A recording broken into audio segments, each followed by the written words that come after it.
কাজিৰঙা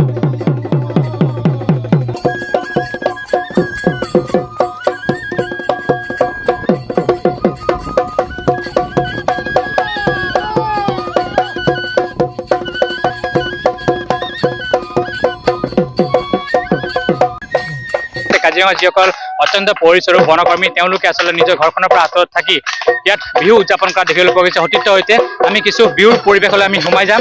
দেখিবলৈ পোৱা গৈছে যে কাজিৰঙা ৰাষ্ট্ৰীয় উদ্যানৰ এইসকল অত্যন্ত পৰিস্বৰূপে নিজৰ ঘৰখনৰ পৰা আঁতৰত থাকি এনেধৰণে এতিয়া সতীৰ্থসকলৰ সৈতে একেলগে তেওঁলোকে এই ৰঙালীৰ ৰঙত তেওঁলোকে বিলীন হোৱা পৰিলক্ষিত হৈছে। আমি পোনে পোনে আচলতে বিহুৰ মাজলৈ আমি সোমাই যাম।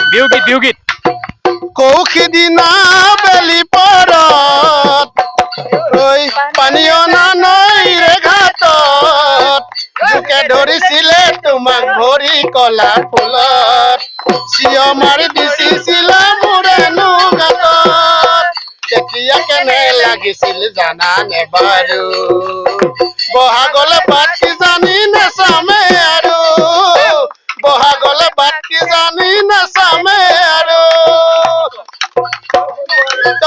দেখিলে আহো বুলি নকবা মাজনী টিপ টপ দেখিলে আহো বুলি নকবা মাজনী মোৰেনো পানী পৰা ঘৰ হাতত চৰিয়ালৈ পানীটো কি থাকোতে মাজনী হাতত চৰিয়ালৈ পানীটো কি থাকোতে মাজনী হবনো পানী লগা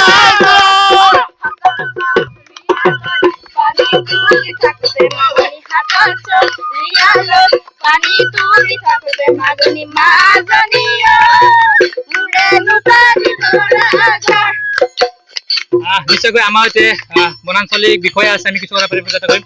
যিহেতু বহাগৰ প্ৰথম দুদিন কেনেদৰে উদযাপন কৰিছে?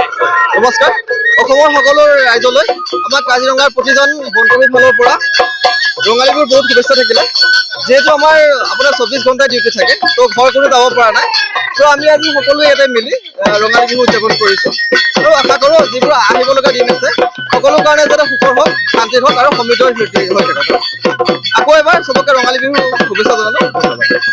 নিশ্চয়কৈ দেখিবলৈ পোৱা গৈছে এনেধৰণে আপোন ঘৰখনৰ পৰা আঁতৰত থাকি তেওঁলোকে যিহেতু 24 ঘণ্টাই বন্যপ্ৰাণী সুৰক্ষাৰ স্বাৰ্থত তেওঁলোকে নিয়োজিত হৈ থাকিবলগীয়া হয় আৰু এনেধৰণে সতীৰ্থ বনকৰ্মীৰ সৈতে একেলগে মিলি আজি বহাগৰ প্ৰথমটো দিনাখন দেখিবলৈ পোৱা গৈছে পুৱাৰ ভাগত তেওঁলোকে একত্ৰিতভাৱে যি ৰঙালীৰ ৰঙত তেওঁলোকে বিলীন হোৱা পৰিলক্ষিত হৈছে আৰু এনেদৰে দেখালো কাজিৰঙাৰ পৰা সামগ্ৰিক দৃশ্য।